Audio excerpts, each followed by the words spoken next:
Sweet. Ready when you are.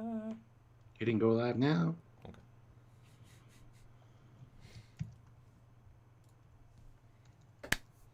Or so you say. Where's the proof, Stuart? Where's the proof? Baby.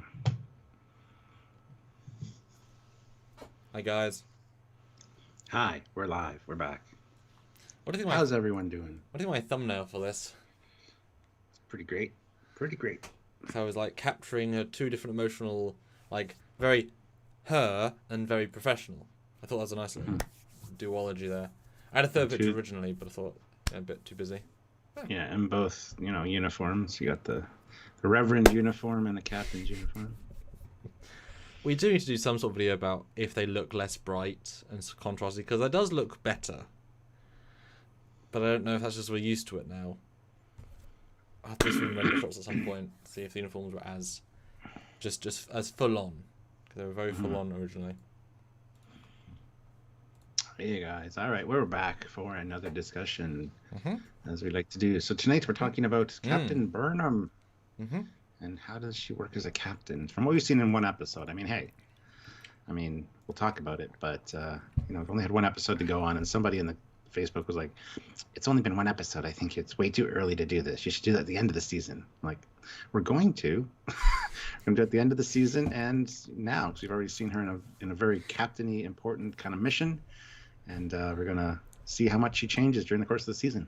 Well, not just that, but the entire episode was revolved around, is she ready to be captain? That's one of the themes of the episode. So, I think it's definitely worth a conversation. And part of what we do here is we do trying to think ahead and analyze and discuss and we do the editor reviews, you guys know. We do the live review, and we always have different things to say in both reviews because we just think slightly differently in both terms. And then we do sub videos where we may have mentioned what we thought of Burnham in either video, but to actually say, right, dedicated amount of time, we can go in depth, talk to you guys directly. It creates whole new sorts of conversations. And I know with Prodigy we had some really great, that could mean this, that we never would have had unless you and me were at the bar with chicken wings. That's the kind of conversation that we'd have. Yeah. It's just for a dedicated time slot, Absolutely. Oh, look, we got our first super chat strike. Ooh. Not a banned account, $5. No, it does not work. Oh. She should be in the Admiralty by now. Michael Burnham sacrificed everything to save all of creation. President by season's end? No. That's not how things work, sadly. Although, Tilly's already a lieutenant, so... Although if it was the case, then Michael Burnham's mum would be president, because she sacrificed everything to save the universe first. Just saying. Yep. So, but she's Quatma a lot, so she's, they can't accept the mantle of president because it's too... Well, that was their choice as continuity. They could have done the other way. Yeah. Although unless they've come to the conclusion that the Federation's a lost cause, in which case she'll be like, hey, I'm on board, I'll be the president. Well, that'd be an interesting twist, wouldn't it? Oh my god. Your presidency is lost cause. Here I am, bitch. Oh! What has Burnham been saying to you, Burnham? Bad things about a president. That's really interesting. Yeah. Ooh.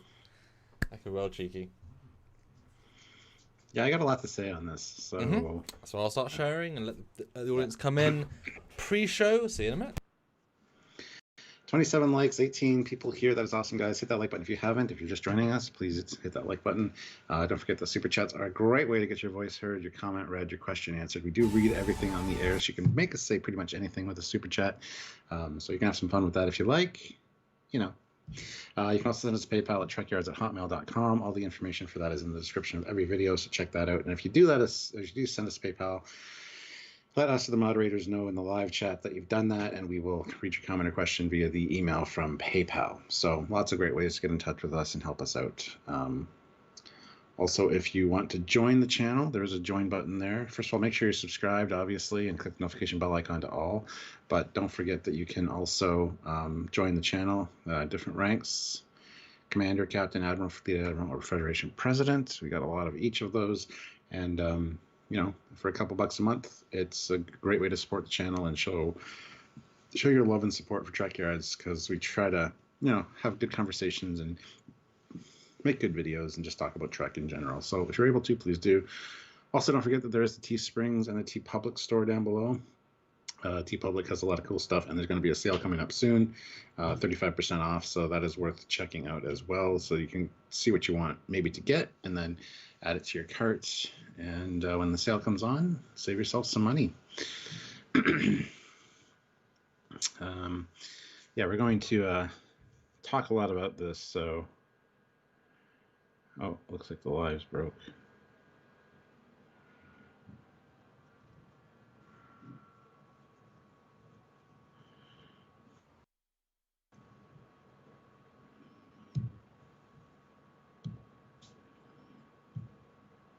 I don't know if you guys can see me or hear me. It looks like I got a spinny circle of death on the live, and Samuel is sharing right now. So I guess it's back because Jonathan C says never mind. But yeah, I mean, lots to talk about with this one, so we'll get right into it as soon as Samuel gets back, and yeah. Let me just do a refresh here.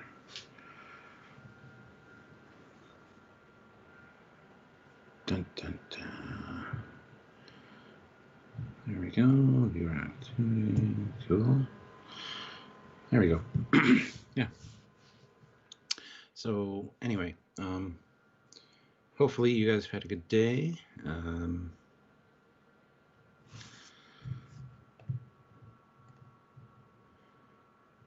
And yeah, looking forward to hearing your thoughts on all of this as well. So, like I said, I have a few things to say about this, and it'll be a good discussion, I think. So, and Samuel is back. All right. So, A rad. Not a banned account throws in $2. Ooh. What ship class would the eventual USS Burnham be? Maybe that universal class we said it yesterday. Yeah. Or the Burnham class. They'll design a whole new ship made to look like a Red Angel suit and can travel through time. We're pretty effective. But yeah, so. You said I didn't give thoughts? you guys a like goal. Sorry. Let's get up to 50, guys. Mm-hmm. We got 34 right now. That's easy to do. Hit that like button. But anyway, yes. What did you say? Sorry. I mean, you said you had lots to talk about. Yeah. Into it, Stu. I'm going to set up a poll and you spell that stuff here. Yeah. See, this is the thing. I think she worked better in season 3, personally, where she was kind of a rogue element doing her own thing with Book.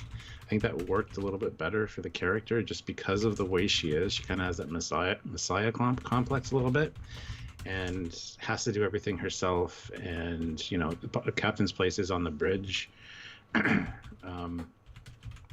on the era, of course. I mean, Kirk was always going down on away missions, or landing parties. But you know, in TNG, it changed quite a bit, and Picard, you know, Riker was always taking the lead and keeping Picard on the ship safe, or I guess. Don't know what happened 900 years in the intervening years, but lots could have. That being said, I think she works better as a character that was working kind of on the side with Book, kind of doing her own thing, because she's always bucking the chain of command, doing what she feels is best. You know, going against the odds to try to save absolutely everybody, and not really taking that Kobayashi Maru lesson of weigh what you can do with what you should do, and for the best outcome. Yeah, I understand you want to save everybody. That is kind of the point, but there is a line to be drawn there, and I don't think she knows how to do it necessarily. She tends to get a little bit over emotional and a little bit over ambitious, I think. And also thinks before she truly acts a lot of the time. You mean acts before she thinks? I should have really thought that through before I said. Yes, acts before she truly thinks. Yeah. First gut reaction, and there's a billion things she's done that, you know, will be better off not. And I think a lot of that, honestly, obviously, is the writing. It's always the writing. It's always the writing. But as Kurtzman has said, this is the action show. And so if a pace needs to be fast, they don't ever almost ever give much time for ruminations, internal monologue, like a sense of what are the characters really building up to. They just act, and it's like, well, that was a bad choice. It's like, well, yeah, of course it was, but they're doing 3 or 4 bad choices in any given scene often. That's just the nature of the. Same with Lower Deck. Sometimes it's like, well, that's a choice. Yeah, because it's one half of the time, or almost a third of the time, as long as Discovery is. But I'm still happy about the first episode so long, like 52 minutes, perfect. That's the length we want. That's original TOS length, perfect. Olivia Julius, $10. Ladies and gentlemen, please remember Trekyards is a family of volunteers who work tirelessly to provide the most entertaining Trek shows on YouTube. Please hit like to show your support. Thank you. Thank you very much, Madam President. Thanks for the pug joke. That was so sincere and lovely. I know. Wow. I'm legitimately shocked. 42 likes, though. We need 8 more to get to that 50 goal, so hit that like button if you haven't already, guys. Let's get this conversation rolling. So what did you think about what I said about her working better in season 3 as kind of like the rogue element with Book? Well, it's really funny, and I didn't think we were going to go here with that, because, I mean, I was busy today, so I didn't even think about until we got here, which is great. It's very fresh. I love that, and I'm going to eat my own words here, because I did say, I do remember in season 3, that she won't ever be captain, she won't join Starfleet, she's going to leave at one point, and like you say, work with Book. It felt like a very natural where we're leading to. It felt that she would have to move to the Book way of life rather than vice versa, and obviously they've kind of hybridized, although everyone knows he's dead now, so we'll see where that leads now. But I thought that was an obvious thing to do, and you could have had that same vibe, have the Han Solo approach, come up and meet with the rebellion, and still maintain both stories. Okay, maybe it wouldn't have been a 5 or 7 or 8 season arc, but she certainly didn't feel like she was going towards captain. I'm sure that was a retcon for a very certain point. I mean, they certainly were not pigeonholing her for captain in season 1. Are you joking? Season 3 maybe, but felt like they were actively saying she's not going to be captain for a while. She's, like I said, better on her own, better doing her own things, better out of Starfleet. This is a new world, and she's not meant for this. It is kind of strange to have him feel distinct like they've reversed course and kind of put her in the captain's chair, because why? I'm not quite sure why they've done that. Maybe just from press. Yeah, I don't know either. And one of the interesting things about this character too is she never went to Starfleet Academy. A lot of people don't realize that she was at this Vulcan Science Academy. She never had formal Starfleet Academy training. She basically got on the Shenzhou and started doing her thing. I'm sure you can put her on the job, but she never did take the Kobayashi Maru test that we know of. We don't know what's happened in these intervening 5 months since season 3. Maybe she did get some training, but so, and it's not required for a captain to take the Kobayashi Maru. It seems like, because Spock didn't do it, but it could just because he was Spock. But you would think that everybody in Starfleet Academy would have to do it, but it doesn't feel like that. So, although define take it, not to go back to Kobayashi Maru, although I like the fact you brought it up, I feel like it's more of a command officer track test. I don't know why you'd put Sulu the botanist in command. He'd be like, I don't know this is not what I'm there for. So I can imagine it would be optional. He had the con quite a few times too, though. So. Sure, but I mean, when he was early in his career and he wasn't doing the con as well, he was just a specialist. Yeah. Medical. Tendy's not doing Kobayashi Maru. She's just losing. Well, no, she might do her own version, but it's not the thing that we associate. So I wouldn't assume anyone except command track. Anyway, Well, and other people have got their own tests that are potentially equally as big. They don't always have to be space battles. They can be like what we saw Tendy. So. Yeah, I mean, the Kobayashi Maru, I think, is available for anyone to take in Starfleet. It's kind of like you can take it regardless. There is the book, but I don't think there's I don't think it's mandatory. So yeah, I think it's optional. Yeah. But only it's mandatory to the command track, and then everyone else is do you want to? Hey, can you beat it? Yeah, you can't. Yeah, because in the novel, the Kobayashi Maru, you hear about Sulu and Scotty and everybody taking it. I think anybody that's on the bridge that has the chance that they might get the con should be taking it, honestly. And that actually raises another question, the command structure. I mean, you surround yourself with people on the bridge that can make up for your deficiencies somewhat. And we still don't know the structure here. We don't know if Reese is the second in command. We don't know if the blonde lady is. I can't remember her name now. She kind of was in season 3. Not Robot Lady. Yeah, like we haven't been told who second in command is. And it'd be interesting to know because, I mean, we saw Reese quite a bit in the command chair in this one. He looked good. He did good. Yeah. That's with the blonde lady on the bridge. So I'm assuming she's not. I'm glad it's not. I'm glad it's not Tilly, like a lot of people were kind of speculating it might be. But yeah, I want to find out the command structure because that says a lot about what's going on, and I'd like to learn that as well. I mean, they bolster their captain and kind of, you know, that would be the person she would go to for any kind of advice or any kind of decision making, you know, discussions, and I just don't know who that is right now to kind of talk about that. So. Although the way they kind of frame the story, the person that contacts her from the ship is Reese, and he was in the captain's chair. So that would imply, you know, Reese, you have the con, very much like Sulu, you have the con, because he's next to that line. So I think that's pretty much solved in terms of that. But while I don't think they're going to, because they have a habit of just mistreating their their tertiaries really, logically that should then have some really fun scenes, which would be great to see. Suddenly he's catapulted to real scenes with Burnham in the ready room, saying, "But you know, can I speak to you?" And it's like, well, he's wow, suddenly escalated to second in command, because you should have those moments. I don't think they're going to do that, but it would be something lovely to see. And I think there's a certain composure which is refreshing. That would be a nice opposite to Burnham's just ness. Yeah. Well, a lot of people have kind of speculated that they haven't said who the second in command is yet because they're waiting for Saru to return, in which case he'll become the second in command, which I wouldn't have an issue with at all, actually. I think he's a good one for tempering Burnham. And yeah, he was in command for season 3, and it's a nice little swap a little bit.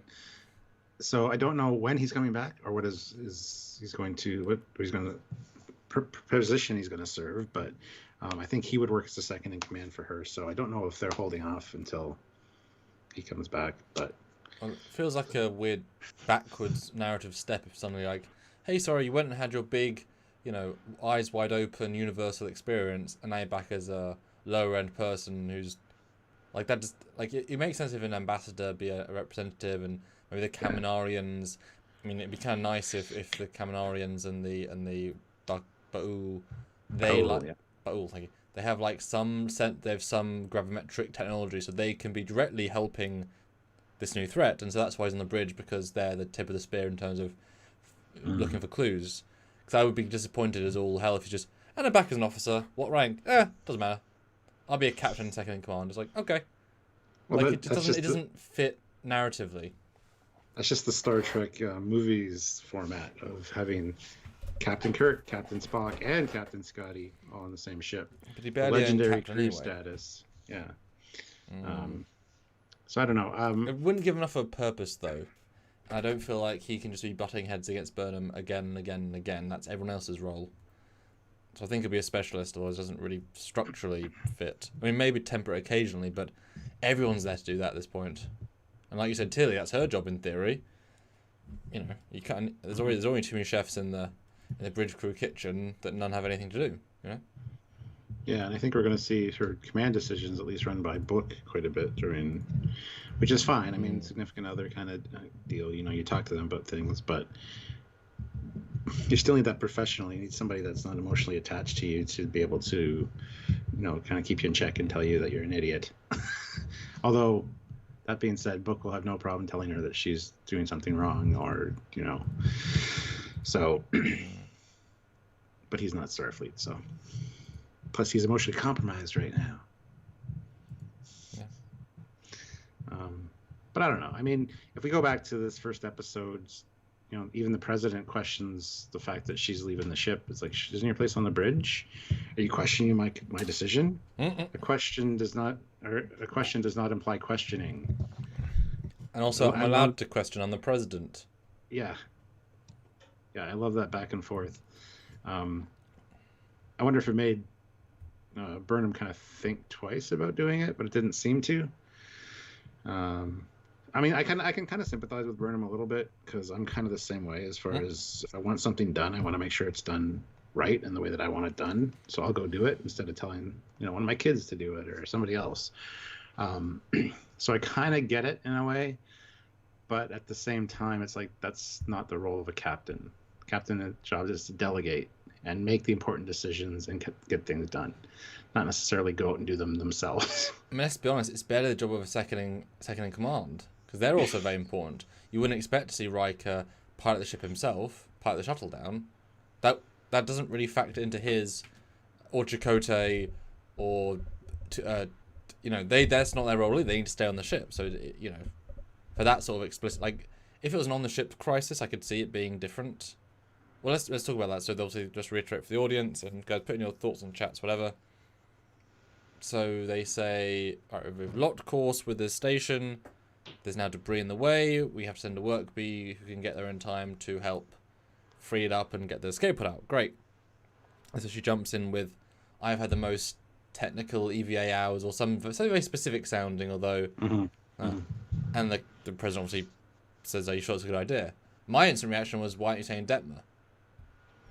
Because she's literally the pilot. She's more qualified than you because she's the pilot. That's her role here. I mean, you haven't been a pilot for, years, and you weren't a pilot on the Shinjo. You're a science officer, so you weren't piloting at any point during the Shinjo, any point during season 3, 2, or 1. And before that, she was piloting Book ship a few times. So, wait, is that a sex joke? No, but she was playing with the joystick. There you go. That's a sex joke. There you go. I'm piloting it left, right, up, down, up, down, up, down. Anyway, and before that, she was Vulcan Science Academy, so she wasn't even flying Federation things. So I really do doubt her experimental flight thing. I don't think the timeline necessarily makes sense. She took like a sabbatical to be a test pilot. It was a convenient story thing. Because Detmer's been piloting every year, all the time. Mm-hmm. And she's probably tried to learn these new systems actively, whereas Burnham's been saving the universe. That's also just piloting. This is getting a work bee, move debris out of the way. It's more than just piloting necessarily. It wasn't really said piloting. It was just experience as far as getting what needed to be done. Yeah, I kind of took it as experience in that kind of work bee. But it's like, what? I might go back to season 2 where she had the most experimental test hours or whatever with those stupid pods. Mm-hmm. I assume it did, Link. But these are new future work bees. Why would they be... Like, do you really think... And if it is, then do you think she's spent more than 10 hours in them? Why would she prioritise work bee training as a captain? Mm-hmm. That was the perfect... I wouldn't go anywhere near the work pods if I was a captain. I'd be like, it's not my job. I don't get dirty. I mean, that's the perfect opportunity to start to work out and say, wait, no, you're right. Detmer, you handle it. Yes, Captain! And then we get her having some lines. That was the perfect opportunity to have that sort of scene. It was really strange to... Because as soon as the captain leaves, she didn't even say Reese are in command. I think he did step into the chair as she left. I think. But he didn't have any heavy active participation in those scenes. It just felt it felt like she was being her old self, but she needs to be her new self. Hopefully it's a transitional phase. But, yeah, felt like the show's trying to have its cake and eat it too. You can't be the hero that just jumps off into danger anymore. You can't. You're on the bridge, heading the ship off into danger on the bridge. Mm-hmm. Yeah, I mean... I don't know where this is going to go because, I'm sure she'll make a good captain at some point. And I love how she, says the Federation president puts all this stuff on her, like, yes, she saved the future. Yes, she found the cause of the burn. Yes, she did the, like, you're eminently qualified. And then she goes off to say that testing experimental, whatever captaining is different skill set. It's just... I'm still unclear as to why the president was there. Yes, she was looking at her short list of captains to do the Pathway project or the Pathway drive prototype and stuff, but I don't think she ever had Burnham in mind for that. I think there's something else going on. Ooh, that's interesting. You're doubling down on the conspiracy theory-ness. Yeah, because she knows that Burnham's not that kind of a captain. She wants to be where the action is, you know? But you say that, but testing a experimental drive ship is literally what she did for 3 years, and she helped work with a drive ship into the unknown save universe, and she saved the universe. So yes, it's a risky roll of dice, but if all the crews aren't that experienced in those abstract oh my god moments. So I think she was testing her to see, okay, you're this shining star that's come through from the past. I need to see you myself and see if you could be this super useful personage, realizing, not quite. Well, Tracker in 1985 says, surely the best person would be one of the random crewmen that uses work bees all the time. I agree. You got to have a work bee fleet that, it's like, okay, you're the boss, you're the CEO of a company, you're working at this building, and there's a really important load that has to get out on time, has to get to its client.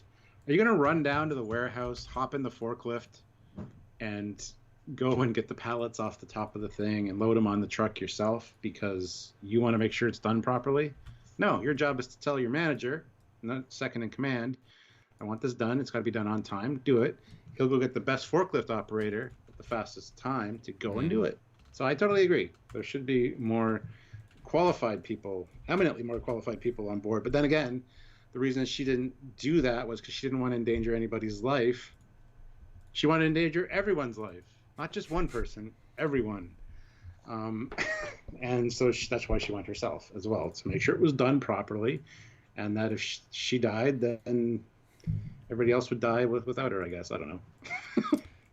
Now, it could have been interesting, although it would have been changed the whole tone of the initial part of the setup, and it does change, for whatever reason, things have gone bad, and we're left with Stamets in the spore chamber, and someone says, quickly, we have to spore jump to save her, and he's like, do I really want to save this bitch?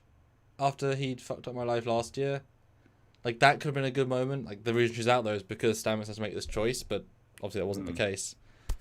But that would have been great for even Reese to say, oh, I've been trained on the work bees since I arrived. I thought it'd be useful to do.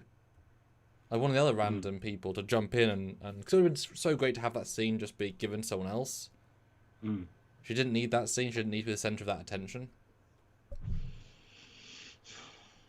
Yeah, well, there's got to be shuttle operations people. People that work in the shuttle bay, moving shuttles around, using the work bees, doing the things.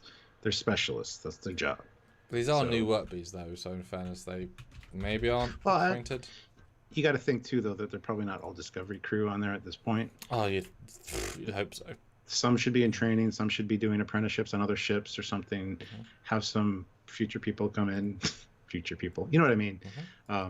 Fill in the slots and have a mixed variety of a crew as opposed to just, no, I'm keeping my crew. I mean, I'm sure a lot of the crew would want to stay on board Discovery, but I think a lot of them, too, being 900 years in the future, would want to go try out new things, see new ships, meet new people. This is their life now. So well, and I said I joked to you last week, but it's true. Get married, have families, go out into the universe. The longer you stay on this ship of the past, where Burnham said, I never want to leave. It's like if you never leave, you're never going to meet anybody. I mean, she met somebody, but I mean the other crew. There's only like 60 people that came with her to the future, so it's nice to be able to go out and meet and live, Yeah. We got a super chat from the great and powerful Eugene for 1,000 rubles. Boom. He says, not really, no. It would require character growth, and Michael Burnham's character does not evolve. Yes, but very chaotically in different directions each episode, with multiple rollbacks and resets. Yeah, she seems to have changed a lot, and then the next episode it's like, oh, wait a minute, no, she hasn't. So, I mean, we kind of gave her praise last season for realizing some things and coming to some, and making some changes. And now I don't know. It does seem like there's a little reset button being pushed constantly on her back. But it does fit, though, when you suddenly are given the captain rank, and that would change your mindset. So this one I buy. But yeah, it would be. I do think that she does work a lot better as captain. having the focus on the bridge makes the cast feel more useful. I thought she was a positive captain that worked with her crew well and used her crew, give or take. She wasn't in the chair trying to science herself. She didn't like. Well, it might have been the book actually that she, in the first book that got retconned out instantly. So sorry, the writer, because it showed Pike in the Enterprise. I have not seen Spock in like however many years. And there's a scene where her and Saru are butting heads because they hate each other. That's one of the whole premises of season 1, which they abandoned very quickly because Fuller left. So the book uses that because it was written before season 1 came out properly. Mm-hmm. And Giorgio asks at the bridge, what's this for the science thing? And then there's two heads of science, Saru and Burnham. They're both about the same. Burnham's having to get the promotion first. And so he starts reading the information off a pad. She butts in with the information herself. She has to science first. It's like that's horrible, So the fact that she was able to take the information and work and that's good. That feels like progression, but it would be absurd if she didn't do that. So it's giving credit when baseline simple captain stuff, but still giving credit where credit's due. Mm-hmm. For a weird show. Sergeant Montgomery, $2. LOL, she's a 900-year-old scientist. Does that make her TOS? Those old scientists. I think it does. Burnham is TOS, official. Thank you, Sergeant Montgomery, for clarifying. Oh. Fat Produce, $5. It's quite the contrast in writing competence when Discovery and The Expanse are airing at the same time. Oof. Wow, yeah. General Grievous, $2. Why is Book bad at math? He has no equations. Equations. Oh, gotcha. Too soon. No, it's not. Fat Produce, $2. 5 minutes ago, Stuart. That's too soon. But she's sci-fi space Jesus. She's certainly pretty special. Yeah. Guys, 76 of you here, 67 likes. Let's get up to 80 likes. I'm sure it's easy to do. We have 13 likes that we need, so please hit that like button. Thanks, John. And keep your ideas coming. We want to talk about them. So. What I just find interesting is that they went on and heavily promoted the idea that, Discovery is about the lower decks crew members. It's not a captain. It's a secondary character because we don't want to stay on the bridge. We want to go out and see the ship and see the crew and live through vibes. And she's not the most important person. But she was a captain in everything but title. I know that was Brian's concept. He left instantly, so fine. It got retconned out. But clearly was never intended in that way to be a captain. The Endeavours did not see a captain role. So it seems odd to have every year be saving the universe and then get to captain. It just feels so inorganic and obviously we don't know what the original premise of the show was really, but go against the point of the characters. I don't actually want to command Discovery as well. Like, especially for spending months in the future without Discovery. Yeah, exactly. Because Discovery was a pretty sore place for her. Season 1, she got betrayed by someone she thought was a friend quite badly, and then got, almost died a few times, etc. Season 2, she had time travel stuff, then had to, ran away with her brother, so wasn't on the ship half the season. And Season 3, she actively rebelled and didn't want to be in command, and then, pissed everyone off. That was part of the fun of Season 2, she wasn't even on the ship. And Season 3, she wasn't on often as well. Yeah, that's why I think, going back to what I said earlier, I think she's better as a Starfleet liaison that they can call on occasionally to do things that Starfleet shouldn't be doing, and she already does that as a captain now. She's doing things that are questionable. I don't know where it's going to go from here. We only saw one episode, but it's in her nature to try to do the impossible, and it keeps working for us. So yeah, exactly. Well, that's the problem. Even the president said that. I mean, eventually, your luck's going to run out, essentially. But a formative loss or a major loss in your formative years, turns you into somebody that can't stand to lose anybody. Well, I don't see that as a negative. Well, it's not really. But if you have to sacrifice 3 people to save your entire ship or have everybody die, that's where the problem comes in, and that's the whole Kobayashi Maru thing. Well, and to jump back, you said it's not innately a problem. It isn't if it's clinical. It is when it's emotional. Once you bring in the other stuff, and obviously you don't necessarily be a Vulcan about it because, you know, they're minimizing all the external factors, and gut reaction has a big thing. But the idea of just saying, okay, well, it's like when you watch, I assume you've seen the film Black Hawk Down. Yes, quite a while ago, but yes. I adore that film. It's a cinematic masterpiece. And I'm not obviously US military. I wouldn't want to be. I couldn't legally be anyway. And it just seems, you know, 3 guys Black Hawk Down, and they and 2 of the 3 die anyway, and they get like another 24 people die trying to save them. And so by purely the thing of don't leave a man behind. I mean, they obviously hindsight, but they lose so many lives, so many fathers, so many children don't go, you know, have no more Christmases. How is that worth it? It's not worth it, clearly, but it's you know, I don't know how I could have done differently, but that was not a good situation, and they lost a lot of people, and it was not a win.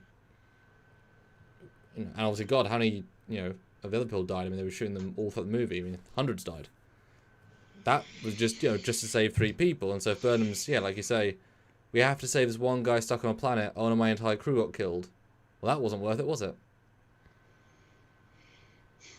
I understand her need to try. I understand her desire to try and to try to save everybody. But yeah, she has been lucky with it. It has worked in her favor. Oh, scripts. How you give her breaks. But that's what the president was saying. One day it's not going to. And she lays so much on the line with each decision like that a lot more people are going to die than need to. And that's the whole pendulum versus a wrecking ball thing. Mm-hmm. So I think that was quite eloquently put. And yes, she can't continue to have the luck she's had. Well, do you think that was very direct foreshadowing then? Yes, absolutely, I do. I mean, well, Quai Jean, they just got killed millions of people. That's pretty pendulum swinging the other way. But obviously she had no... That wasn't her. That had nothing to do with her. Yeah. No, like that would be hard if that was the lesson. It's just like, oh, if only you'd done... Well, what? We didn't even know it was under attack. But that... Well, God, I mean, is that going to be Vance dying? Is that going to be like something that dramatic? You know, she chooses to try and save Starfleet Command, the whole thing gets blown away. And then it's like, I could have saved Vance if I'd just gone in and got him out rather than trying to save the whole thing. And oh my God. Yeah. I could see something like that happening. Either Vance or his family. And she is getting ready to go do this thing, and then she like second guesses herself, thinks about it, gives someone else the order, something goes wrong, they die, and then she's like doubting herself whether she should have gone herself or not. You know what I mean? I think something like that absolutely will happen. I hope it's not Vance. It could be his family. I really wouldn't care. But I hope it's not Vance. Oh, no. Take that back. You haven't even met them yet. Yeah, we have. They're lovely. They look very happy. It's all you need. It's going to be something like that. Or it's going to be... There's foreshadowing with Tilly. Because the guy asked her, what are you going to do? What's your next step? And she's like, honestly, I have no idea. And we've talked about her character. Her character is now Adira. Adira is the Tilly analog now. Tilly doesn't seem to really have a place. I could see Tilly dying, but it's Star Trek and sci-fi, so not really dying forever. She'll come back at some point. But that being, considering it's Michael's best friend, that would be quite interesting, actually, depending how it happens and the command decision that was made that resulted in it, you know? So,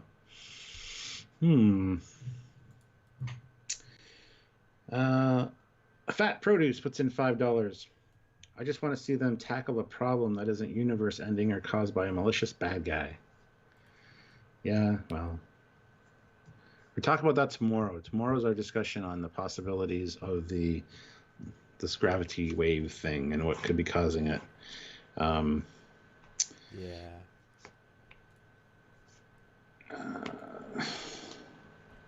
Hold on, I just gotta make a note here.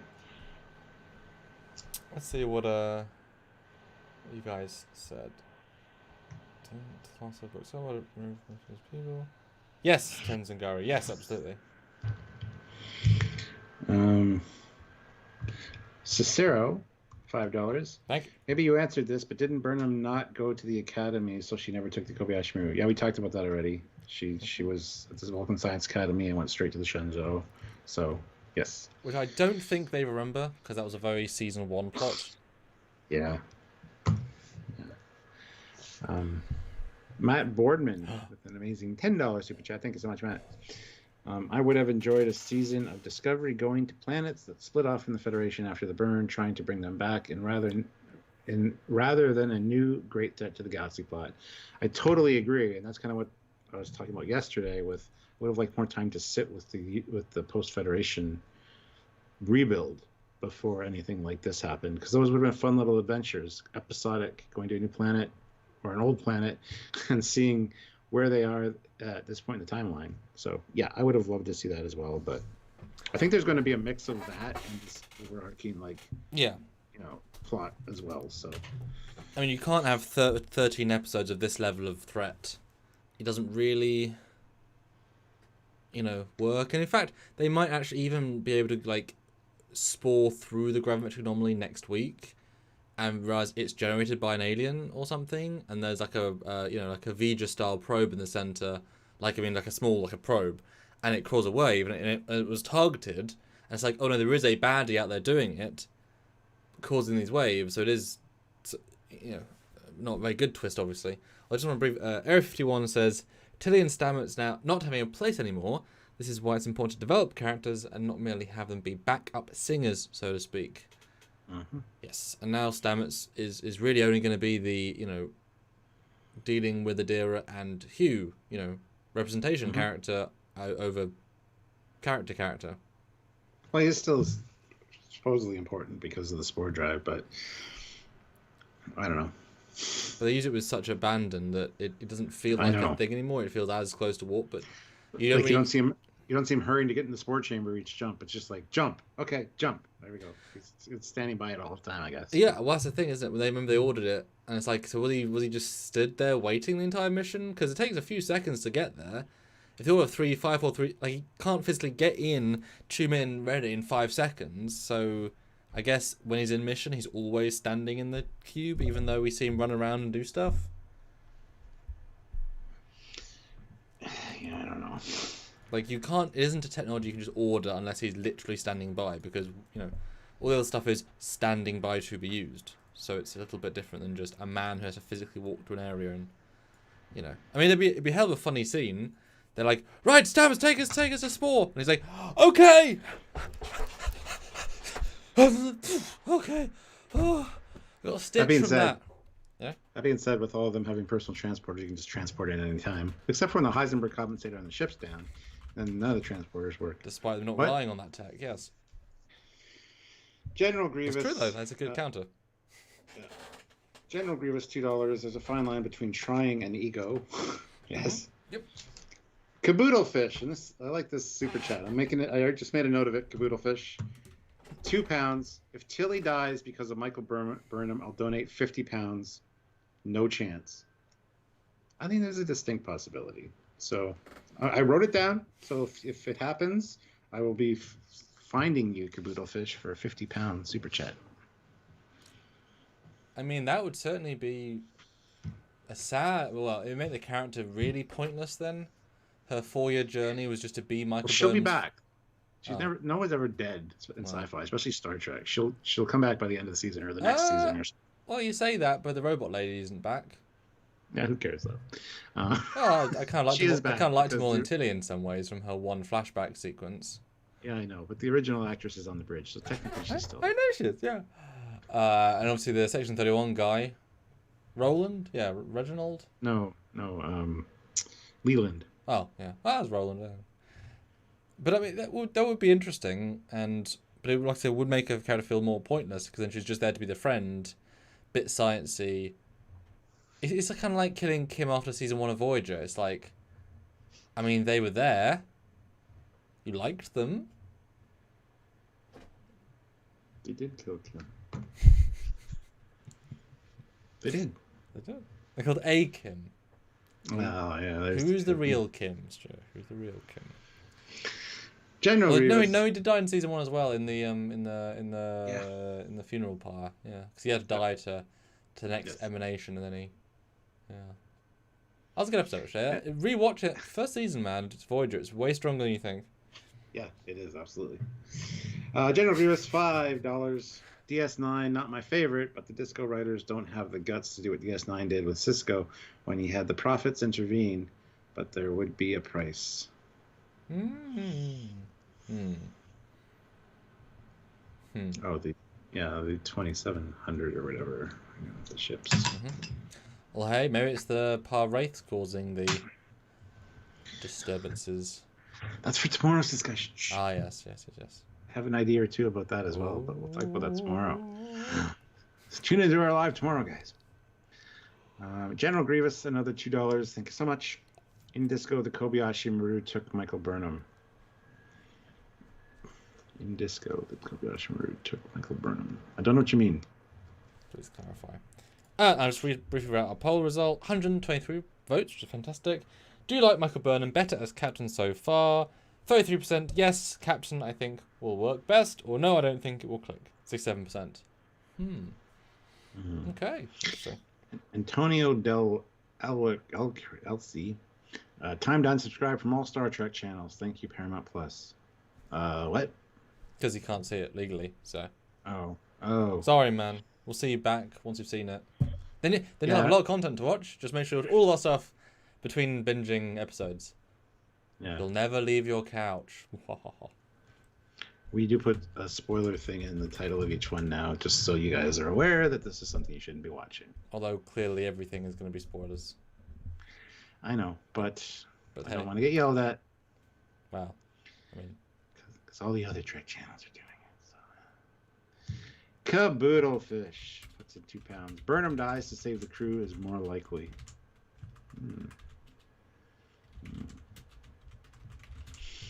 Yeah. But they're not gonna kill Burnham.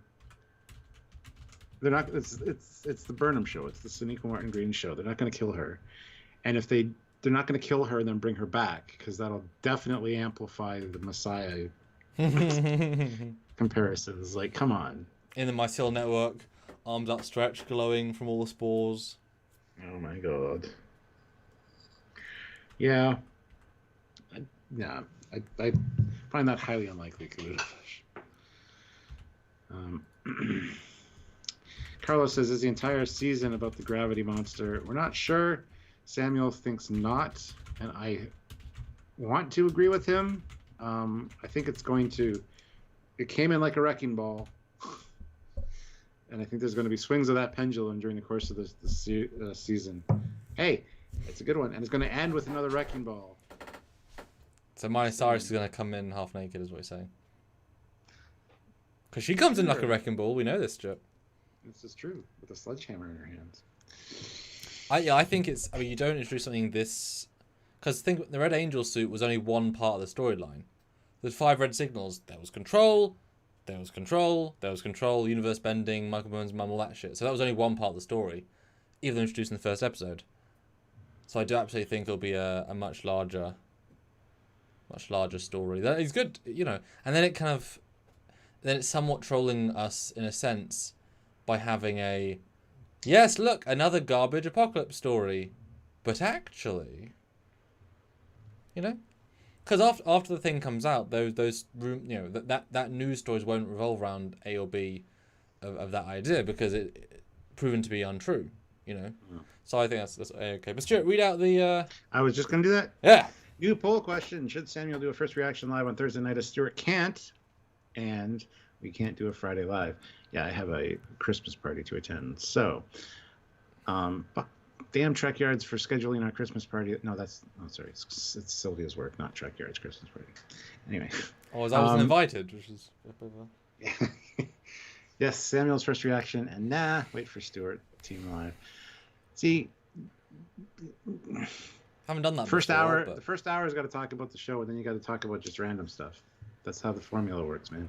It's a hangout. It's not really a, you know... Well, yours a hangout, Stuart. Okay, well, do it. I think it's cool. I think people would enjoy seeing your first reaction. So I've never done one of those before.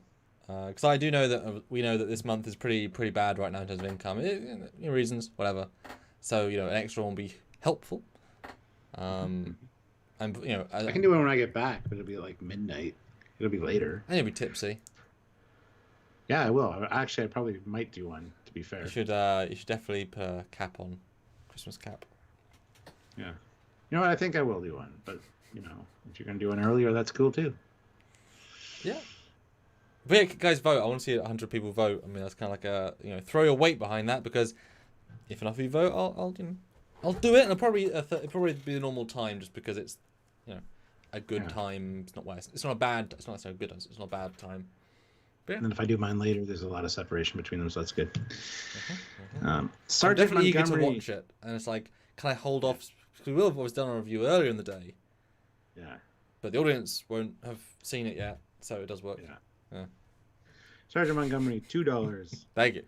Captain Bernadette, new transporter character created.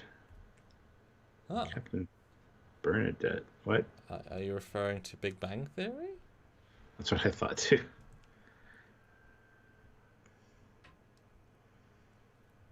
Don't know.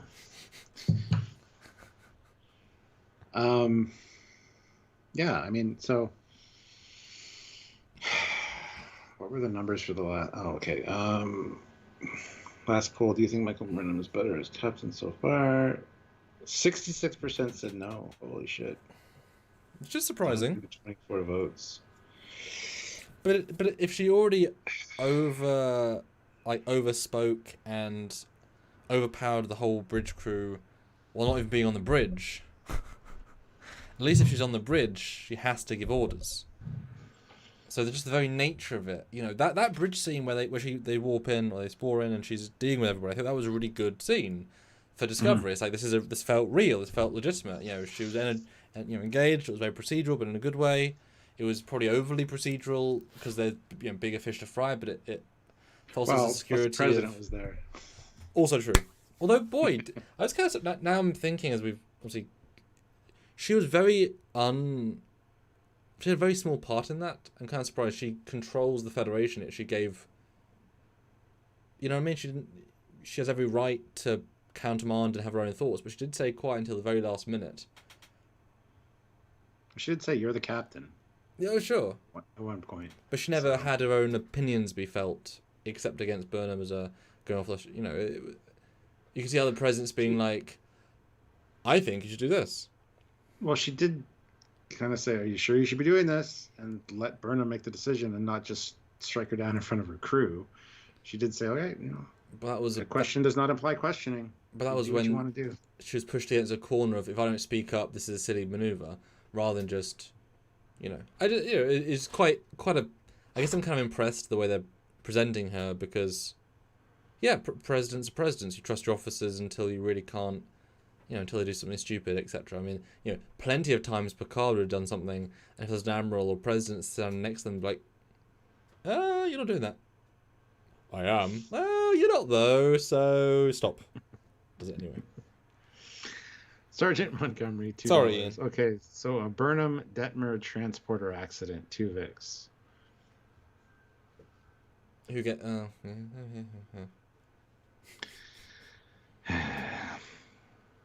you think they've? Well, in that case, kill it. Kill it with fire. What? Sorry. Do you think they've destroyed the transporter room set because they literally don't need it anymore? That's a good question, actually. It's totally redundant, and they're not exactly. I'd say they destroyed it. They probably are using it for Strange New Worlds, or they just. That's in a different building, so I doubt they'd want to walk across a lot and a half.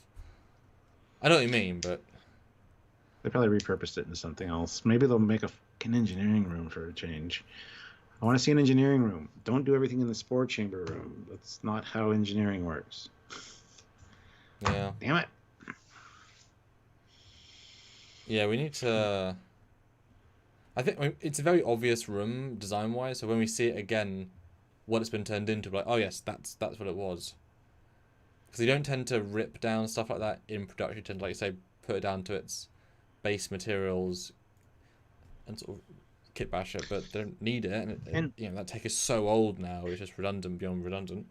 MW makes the comment, I don't get why Michael gets so much hate and criticism when no other captain ever has done half of what she, or ever got even half of what she gets. I know a lot of people don't want a black female captain, which is extremely sad. Oh, I was wrong. 58 minutes. You were totally wrong. I was going to mention that like 20 minutes ago that you were wrong. I said it would come up. But hey, well, you guys took anyway. Don't address that. It's not that she's black. What a stupid comment. It's because she's a Mary Sue and just out of the gate was perfect and could do everything, and like they call her the Messiah. So I mean that's why. I don't think it has anything to do with her being black or a woman. Yeah, that's obscene. We've had black female characters often. I mean, and even black captains. There's black captain in Star Trek 4. Lower Decks captain. Yeah. No, it's more that, Data and 7 of 9 are also Mary Sue characters, but they're not the primary character. They're specialists in a field, and when they're brought in, it's to be a specialist in a field, and what they do it very well. But they're used appropriately and sometimes have a sense of, can they do this, can they not? Whereas Michael Burnham is literally the centre of most episodes of Discovery, where she does every job, she solves most problems in some way, helps to solve most problems, and she gets most of the screen time. And so, while if she was a captain, it would feel more organic because she's the centre of the show, her being a lower rank and yet be the centre of the universe felt odd, and she did every role didn't need the crew. She could do every role by herself pretty much. So, and just, not a very likeable character. As lots of characters aren't. Just doesn't help if you start, doing, thing upon thing upon thing. And it's hard to make a Vulcan-esque character likeable. Most of them aren't. Exactly. It was a failed premise from the start. And Rel says, unpopular opinion, but no one is a bigger Mary Sue than Jim Kirk. Jim Kirk is not a Mary Sue. He does not know how to do anything. Can't engineer. He can't tactical. He can fight. He can lead. See him at the helm like once or twice maybe in TOS, just kind of like hunched over doing a thing and then he's done. He's not like taking over the flying the ship. No, he's the exact opposite of a Mary Sue. He's an action hero. He's a phenomenal team leader, but he can't do a lot of the stuff with a ship. Yeah, he relies on Scotty all the time. He's like, he doesn't run down to engineering to do it faster because Scotty's not doing it right. He literally says, Scotty, I need it now. That's about all he can do. Well, and, when Spock says something, he doesn't say, Spock, I think you're wrong. I think the neutrinos do mean a quantum vibration. No, he trusts Spock and he uses his information and works with it. And, he's very much not so. I mean, the heroes are almost always right. But it's how they're presented. So absolutely not, no. Yeah, Kirk's a good leader. He's not a Mary Sue, though. He doesn't feel the need to do everything himself. Data and 7 are very close, but they're used... They also have reasons for being very close. One's an android and one's goddamn Borg. That's true. So yeah, one has literally got a lot of knowledge and a lot of technology, and it makes sense. Burnham's just a lady that didn't go to the academy. Yep. Taylor T throws in $10. That is an awesome super chat. Thank you so much. I enjoyed Burnham last episode. She has gotten better written over the last few seasons. The president was correct at the end, but other captains have risked their crews in more extreme situations, but not as many times as she has. I know this is the first time as captain, but how many times has she been in a situation where she's basically lucked out and it has been successful when other people probably wouldn't even try to do what she does? I guess Angel Suit is a good example, but I don't know. But she was much better in season 3. Much better. Totally. And when in season 2 they put her with a somewhat similar strong force, when she was able to just override people in the scene, it felt too much. Having Spock, because you can only disrespect the character Spock so much and make him look weak, and that was a thing to do slightly. But having Spock and her together was a great duo. It wasn't the whole season, but it was a good match. Her and Book tempered each other drastically. She felt more human. So it was a really great... It was much better. And at that point, she's already just written in to be the best character on the show by default. And so at that point, it is what it is, although they definitely bring it down every time, And Demur says, I rewatched DS9 a month ago. I'm already getting nostalgic for it. I already want to revisit some moments, experience the same feelings again. Star Trek Discovery does not make me feel that way. Yeah. I totally agree with that. Well, I have no intention of ever watching Discovery Season 1 again. I will, because I like Lorca. I like Tilly in Season 1. And yeah. Yeah, there's just not enough in there for me to waste my time.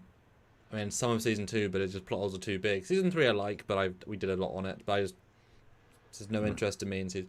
Even TNG Season 1, I can see myself not necessarily enjoying as much of it, because it's like, get through the lesser. But I'd rather not.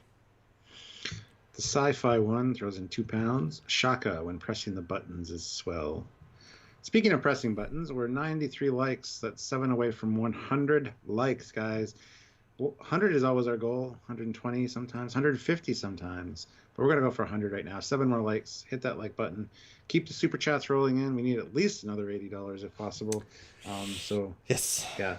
$5 here and there would be awesome. 10s are great.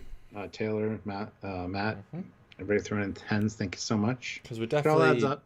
Yeah, hang on minimum is quite important, and we are slowly getting there, but it'd be great. But Taylor T says, didn't Janeway have her Intrepid class ship challenge a tactical Borg cube? That's going to be more risky.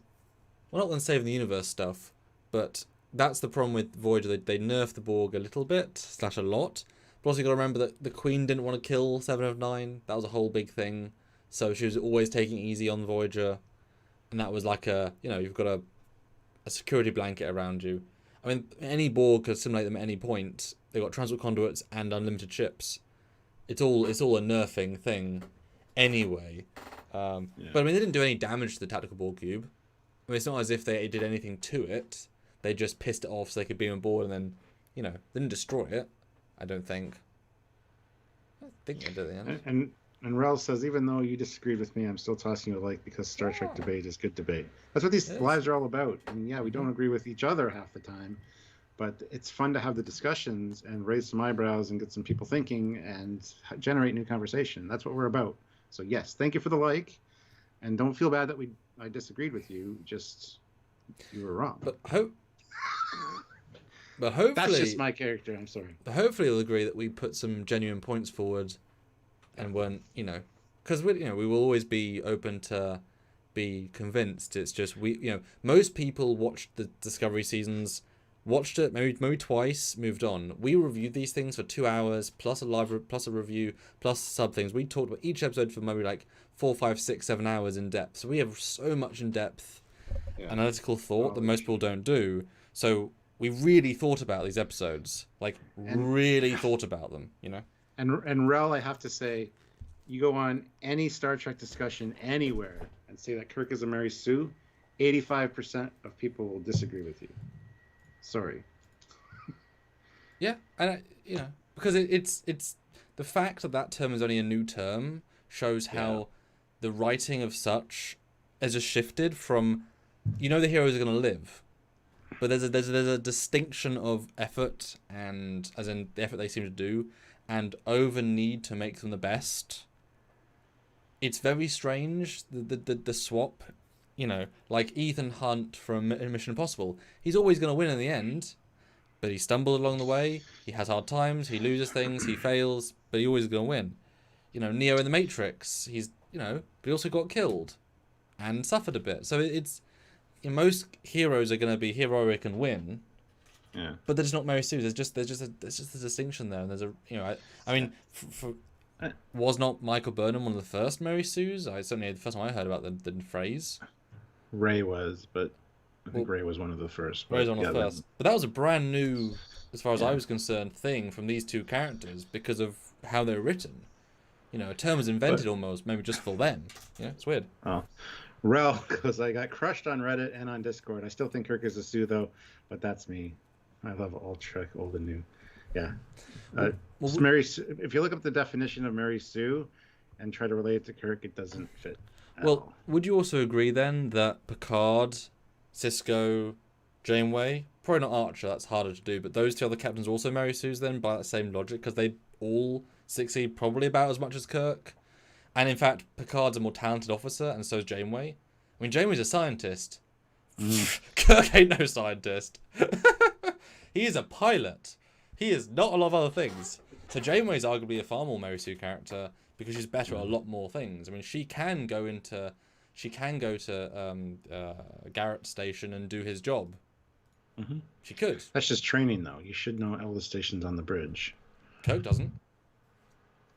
Does but doesn't. He could use them, but he couldn't use them well. Janeway could use science well. She could probably pilot the ship reasonably well, but not like as a pilot. Yeah. And Taylor T says, are there any decisions that other captains have made that are on the same level as Burnham's most recent one? Absolutely. There's probably a lot. But those other captains didn't jump in a time suit and try to save the... Built in one afternoon by your mum, a secret thing they could do literally unlimited data, unlimited time. They didn't do all the things that she's done. Yes, they've all done similar things to everything she's done, but not all of them have done that many crazy things and have it work out. So, yes, there are comparisons you could draw for certain situations, but... And most of the times those situations were like big season massive moments.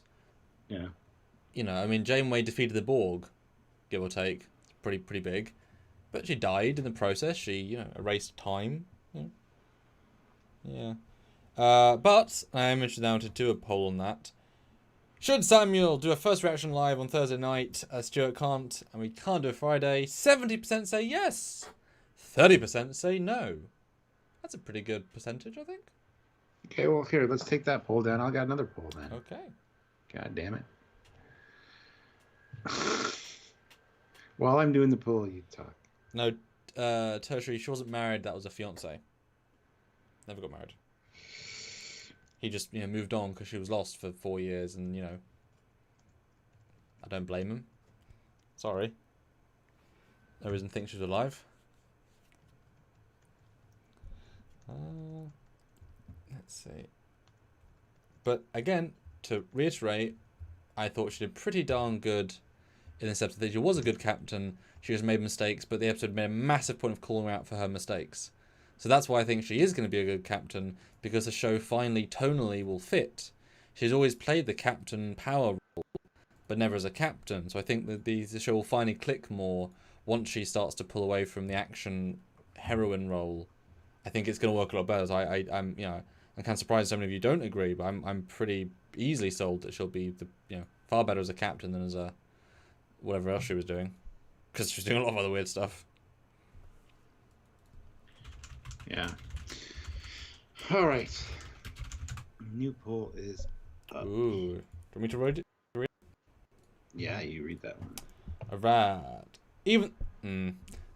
I thought it was going to be annoying for a second. Okay. Even though Sam is doing a first reaction, would you still want a captain one, but later than regular time? Yes, no, 0% on both, Stuart. So I think no. Oh, 100%. Okay, close it, 100%, close it. No, okay. With 6 votes, yeah. So there you go. Go vote on the poll, guys, because I don't mind doing one later. I'll probably be tipsy because it's a Christmas party. And when I get back, it'll probably be like 11:30 midnight my time, Eastern Standard Time, but I still wouldn't mind doing one depending how things go. So if you can tune in, that'd be cool. I don't know if we'll see. We'll see how it goes. And Storm King says, does anyone know why Discovery was pulled from Netflix? Yes, because Discovery is owned by Paramount CBS, the group corporation, and they bought out of a contract, meaning they had to pay Netflix probably tens of millions, to end their multi-year contract so that they could have the exclusive rights to show Discovery on their own personal streaming service, Paramount Plus, so that people have to only, if you want to watch it, you must go to them, you must pay monthly, and therefore they get money from it. Currently, or at least the previous system is, Netflix paid them some money to show Discovery, and then people had to subscribe to Netflix, and it'd be whatever. But they want to get all the money exclusively, and so rather than having 13 weeks of missed income from 109 countries or whatever it was, they pulled it, and then they'll show in 2022.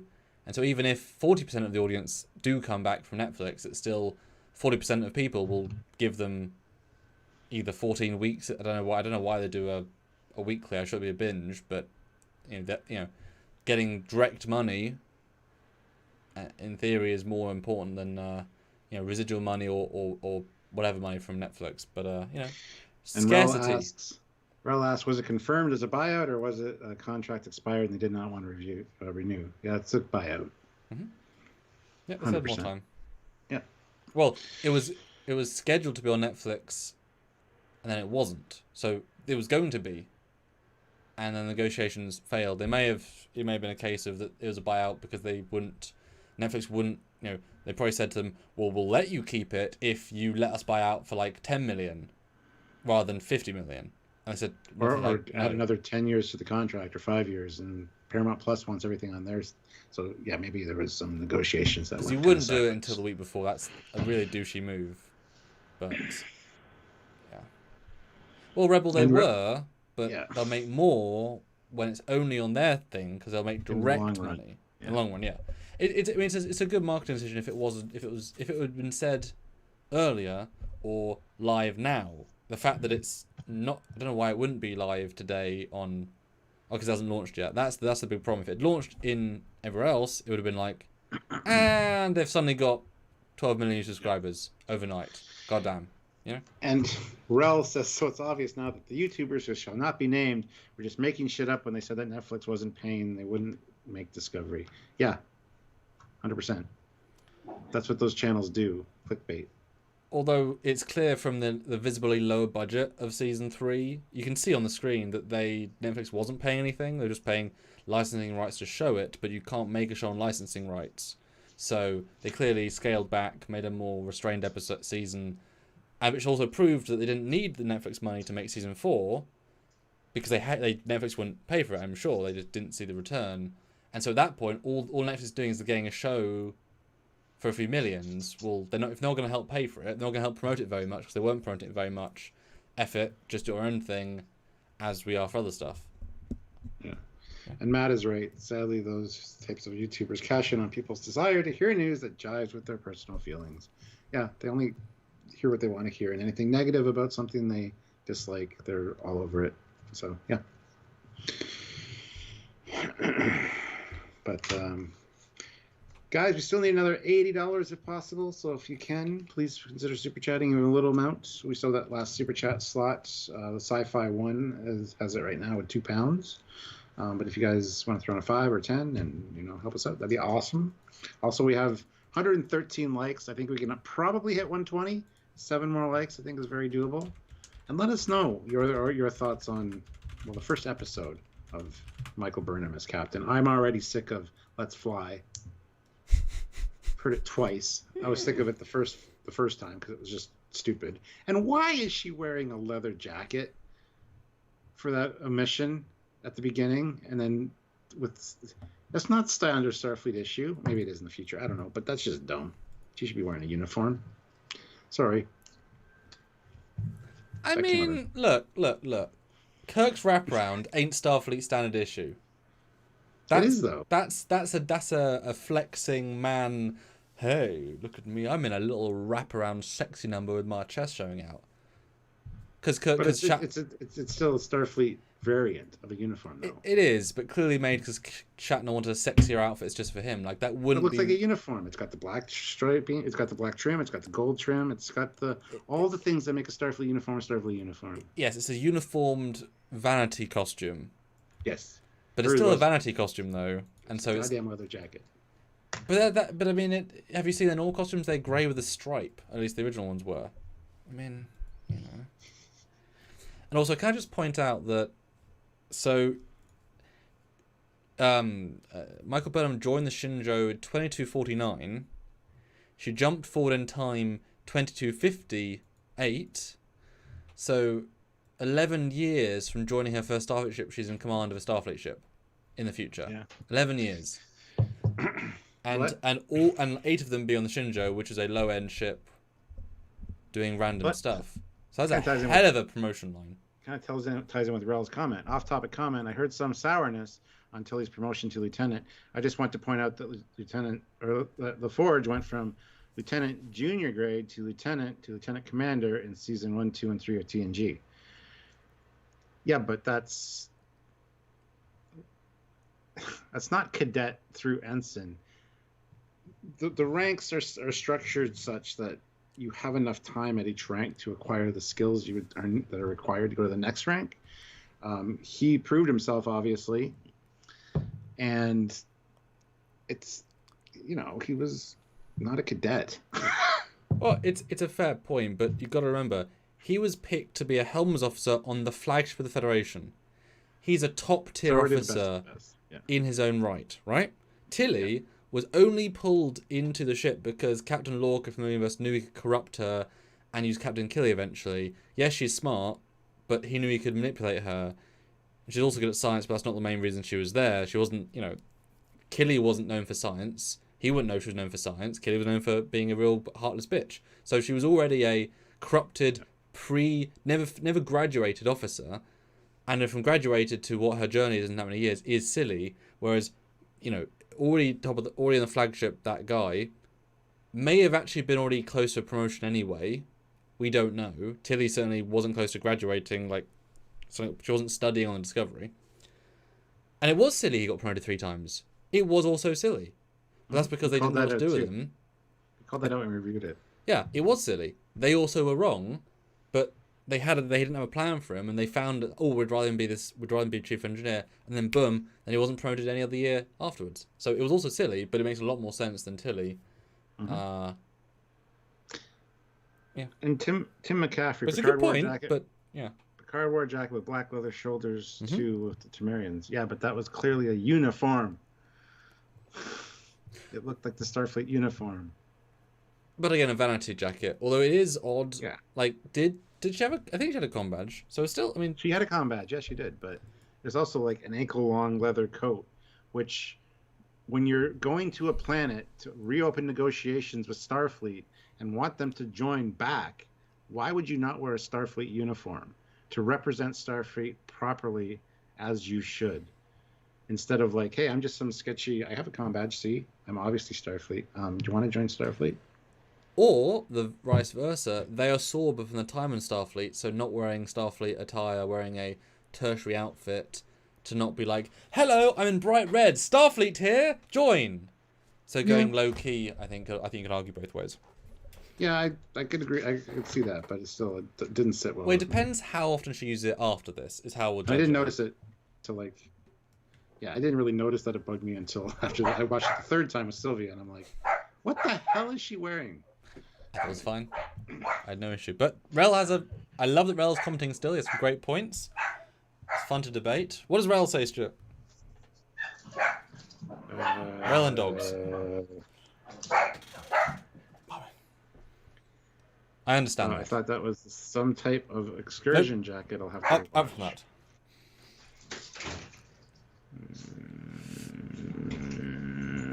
Well, it must be way up because I can't see anything.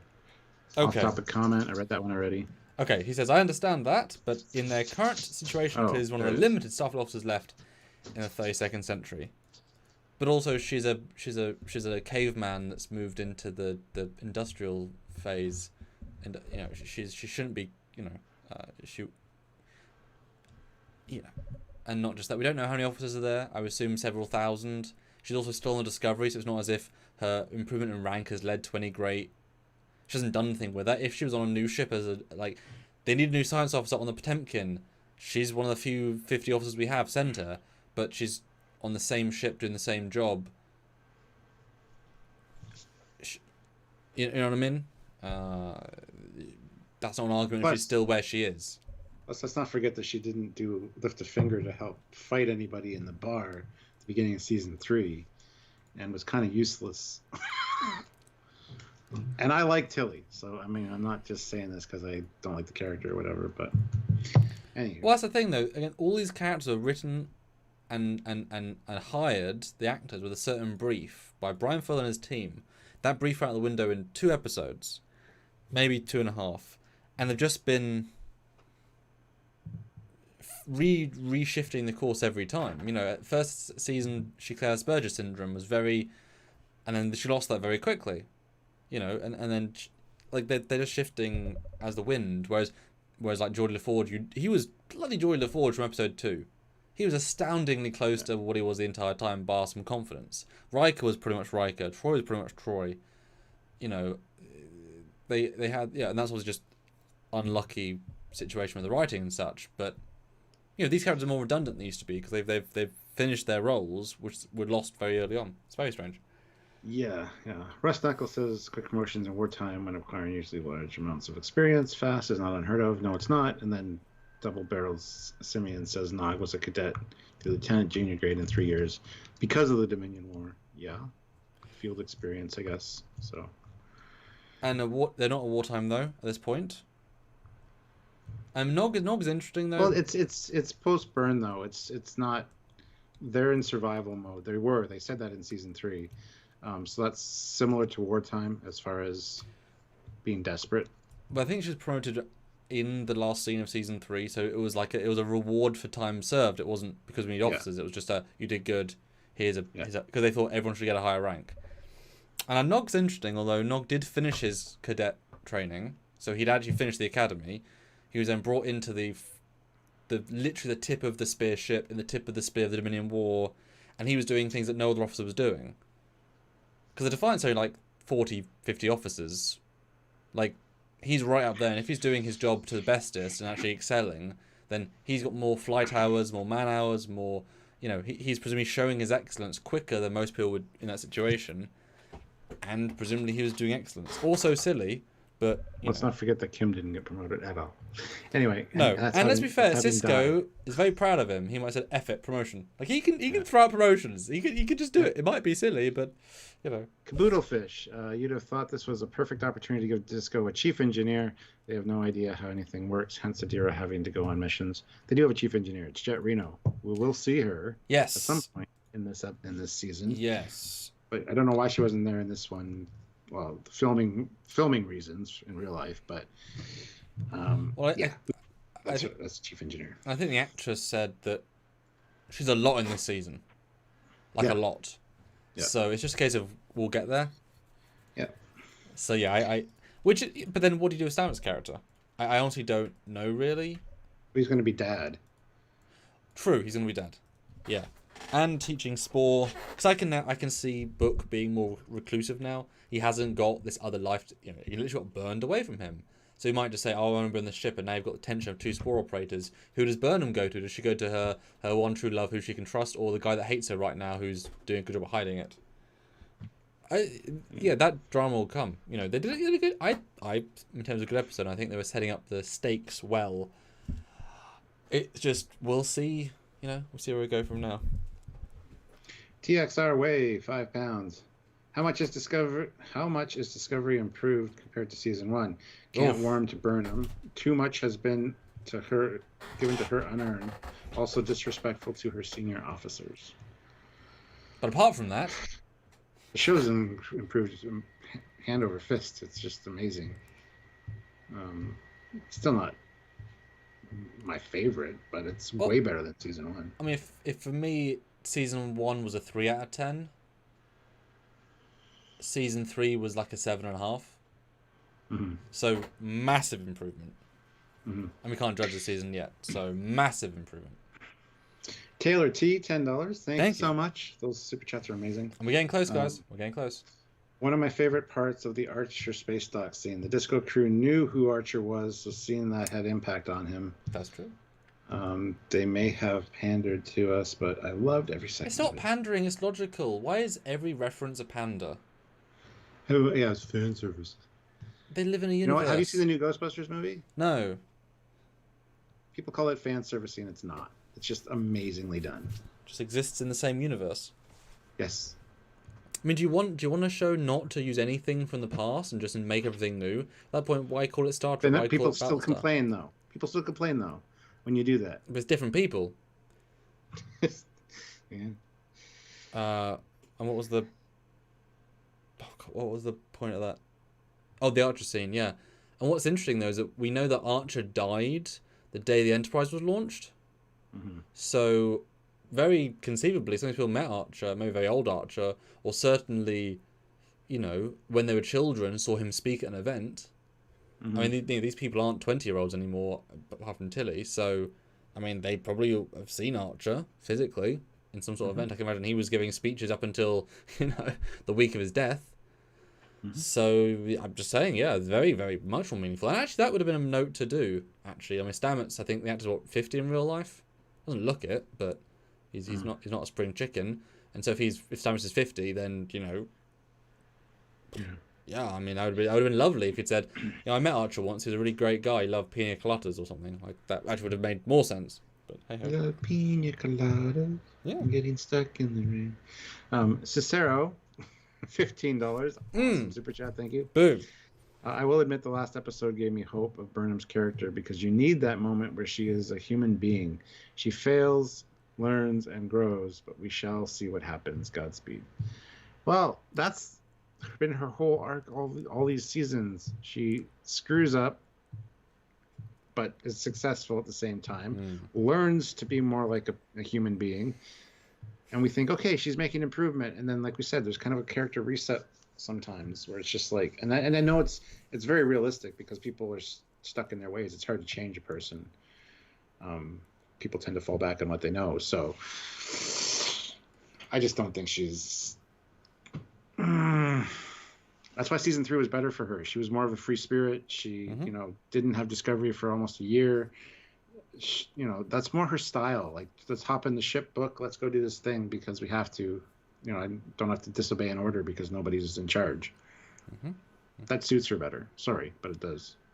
And Rel says, knowing who Archer would be is like US citizen knowing who George Washington is, in my honest opinion. Well, from the context of the Discovery people, it'd be more like knowing who George W. Bush is. They would know because it was only a few years ago. And most Americans do know George Washington. He's one of the most famous. I know him. I mean, yes, absolutely. So yeah, for the future people, it's like one of the most iconic people. Don't know what an UK equivalent would be that's that far back. I mean, Churchill was much more recent. Like, we're not going to forget who Winston Churchill is for hundreds and hundreds of years. There are defining figures that will just always be defining figures, and yes, they'll be more removed from our present, but they'll always be, that guy was a centre point, or girl was a centre point to all of the future of reality.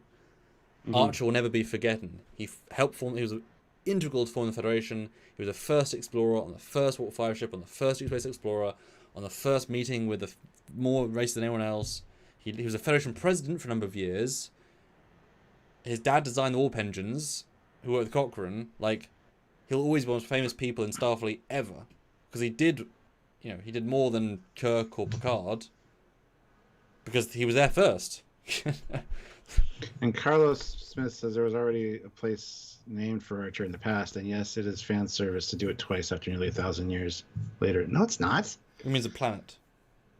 The planet Archer, named after Archer. That's great. I mean, you can name. Yeah, but that doesn't matter. You still can name a space dock or an institution or an award or a grant after the same person. It's done all the time, even today. And after 1,000 years, sure, it's all the more reason to name him again. It's symbolic. This is our first explorative. The rebuilding of the Federation, and he was essentially the reason for the Federation. Yeah. His ability to work with other alien races was unheard of because no one ever dealt with alien races. So it's not fan service. It's perfect. Logical universe using. It's logical sense, absolutely. Like, if it had been the Kirk stage, we'd be like, oh, that's nice. Archer is, like, perfect. Fish says, I assume they named it Archer Space Dock partly to honor the Discovery crew and the work they'd done. A symbol of the rebuilt name to respect them being central to the rebuild. What the fuck does that have to do with Archer, though? That would have been the Burnham space station. Yeah. Or the Discovery space station. The Orca space station. Oh, wow. Yeah, they're still a good 80 or 70 years, 75, 80 years after Archer was serving on NX-01 that we see him in Enterprise. Yep. So it's still a long time after Archer, even though Archer was still around. You know what I mean? I mean, he'd been dead for about 6, 7 years or 15 years, depending how old the Enterprise actually is versus actually is. But yeah, he was, president. I mean, one of the presidents. Just thank God they didn't name it the George O station, because I would have been pissed. That would have made no fucking sense. Well, that certainly would have been, Burnham's interference. It's like, who was the best captain ever? Who I knew both universe versions. George O. And everyone's like, who? George O. Marine versus character? No, the good one. It's like, she wasn't famous, Burnham. She wasn't? No. Our records barely include her name. She's really just not. She was average. She was fine. She's a captain's chair from the Franklin for some reason. Don't know why. Personal choice. But I also want to ask one more. Even though Sam is doing first reaction, would you like the captain to do one later? 76%, Stuart. Yes, so you beat mine by 6%. 24% no. It's a no-brainer, but I guess 2 lives that day, guys. You lucky so-and-sos. Yes, nice. Renal. Yes, Arel, I agree. Absolutely. Although, yeah, what if it's Armus that caused it? It'd be fun. Everybody making fun of him. It's because of that lower decks crew that called me arsehole 900 years ago. Rah, they kept calling me. Rah. But guys, we're only... that'll be tomorrow's discussion for the live. That's true. $41, guys. Can we get 3 5s right now? Anything about fan service, anything about whatever. We really would love to know you guys' thoughts. Scott Clark, by that logic, it's fan service that George Washington has both a city and a state named after him. Silly nitpicking is the cause. Celebrity of Trek Online fandom. Yeah, and then how many schools, how many institutes are named after JFK, and like there's, yeah, it's fine. Well, there's respect and there's fan service. I mean, it's just called respect. I mean, that moment felt like, to me, a moment of, we get it, guys. This is a brand new start for us. We had our prequel season in season 3. Now it's our first true season because Michelle Paris was able to reboot the entire franchise of the Discovery franchise, do her own thing, and then say to the fans, yes, we want to explore too. We want to be positive. We're going to build a space dock and we're going to build a ship and we're going to, this is a moment for the Trek fans to unite over and say, yes, rather than in season 1, the team making Giorgio up there with the people. It's like, that's too much. That just doesn't make sense. This is a very logical, lovely thing to do that just symbolic of, yes, we're symbolically moving forward into the best part of what Starfleet is. That's awesome. Naming shit after Washington is fan service too. Fans of history. Yes. Let's see. 123 likes. Can we get to 130? Can we get 7 more likes, guys?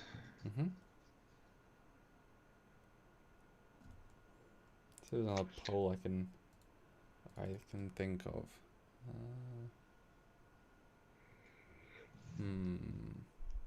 I have one. Okay. Go for it. Cool.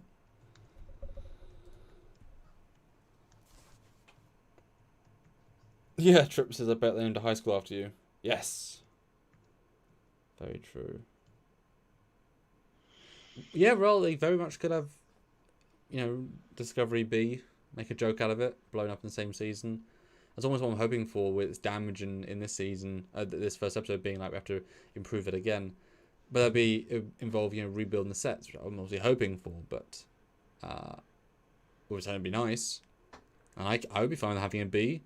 It would almost show a sense of repercussion if Burnham does cause such an event. The Discovery is basically destroyed and is basically rebuilt, and it's the B. And it's like, yeah, you killed 12 of your crew, your ship got destroyed, and we had to put cut to 3 months later, we can build fast, that's fine. We've now got the Discovery B, we've changed it again because we want to sell Eagle Moss, because we want a new ship. And it's even nicer, and it's great, and because we've got Spore Drive version 2, it doesn't even just spin anymore. Or the saucer can be, like that would be fun. That'd almost be a really fun thing to see her push her crew, push it too far, and they barely survive. Kind of a vibe, but more so of Galaxy Quest, where they right at the start they almost destroy the ship, and it's like, this is wrecked. They fix it obviously, but like that vibe of the beryllium, Dyson, dilithium matrix is cracked, etc. I could see that. I mean, I would be actually for that, and almost having the Dryad is almost a precursor to that, almost. What do you think? Discovery B? No. Okay. I don't want to see that. Okay. At all. B for Burnham. Yeah, I got a new poll there, so go vote, guys. It's a good 50-50 split right now. Well, what is it, Cool. Stuart? Read it out. Tell us. Well, it's your job to read my polls. I'll read it. It's fine. It's fine. I can do it. Will Burnham still be captain at the end of this season? Yes, or no. Ah, see? Uh, I actually had considered that poll as well. I had considered that as well.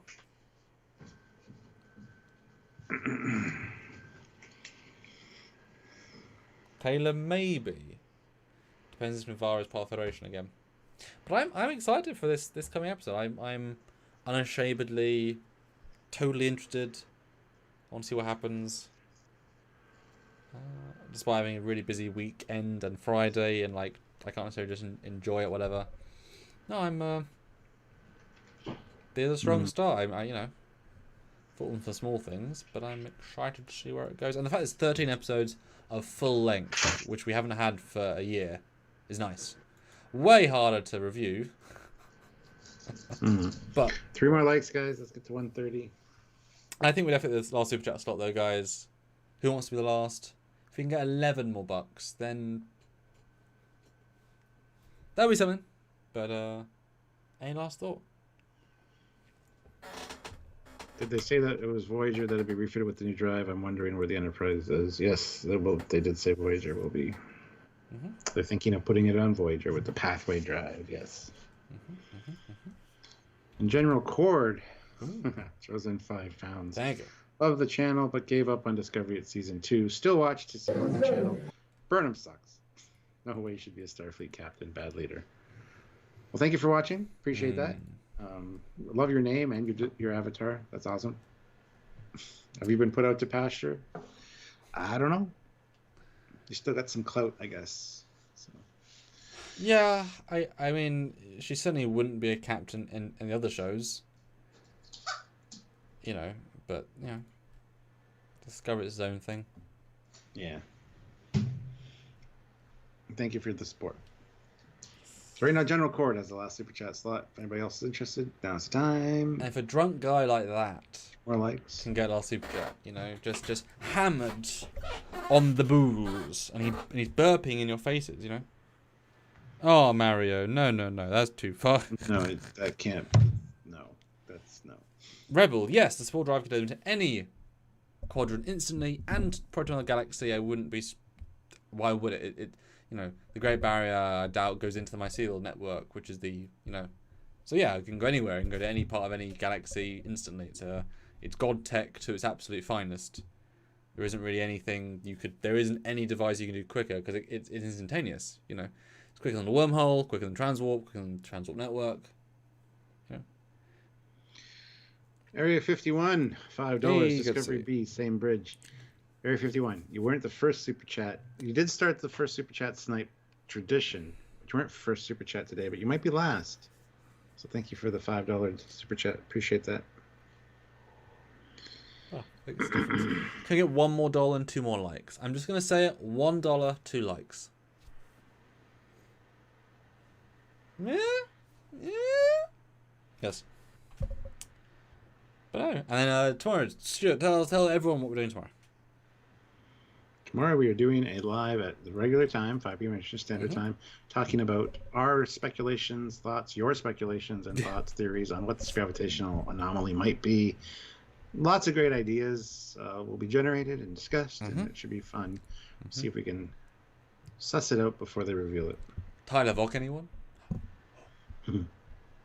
And of course, guys, do go back yesterday and watch our 3189 Archer class space station first look, where we do some cool things. Yesterday's live topic was about the Federation post burn.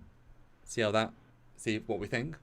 And today's video was the 3189 work bee first look, where we have some interesting comparisons on that.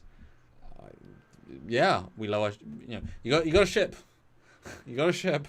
So enjoy that. And yes, tune in tomorrow as well. We would love to see you. Rel says shockwave of the mirror universe collapsing, calling it now. Damn. We'll discuss that tomorrow. Don't talk about it. That's a ballsy one. Hey, remember it? Join us tomorrow. Say it again. You might blow our minds once again. General Grievous throws in $2 for that last super chat slot. It says, I am Dreadnought. Fear me. We do. We do. You're a big ass spider, transformer, Grievous. All of those things and more. But you have such a soothing voice. Wait, what? Nothing. Yeah, well, there we go. That's $1. And we did get those likes. So thank you so much, everyone, for joining us once again. We do talk about stuff a lot. And you guys always bring new things. And yeah, good discussion. I'm hopeful. Episode 2 will kind of tell us really what's going to happen, Stuart. But I'm hopeful. I'm hopeful. Mm-hmm. Me too. Okay. All right, guys. I think we'll call it there. And we'll catch you tomorrow, same time, to discuss these really great things. Mm-hmm. Till then, he's Commander Cockings. He's Captain Foley. And that was Captain Burnham. That's right. So talk to you later, guys. Have a good night. Bye, guys.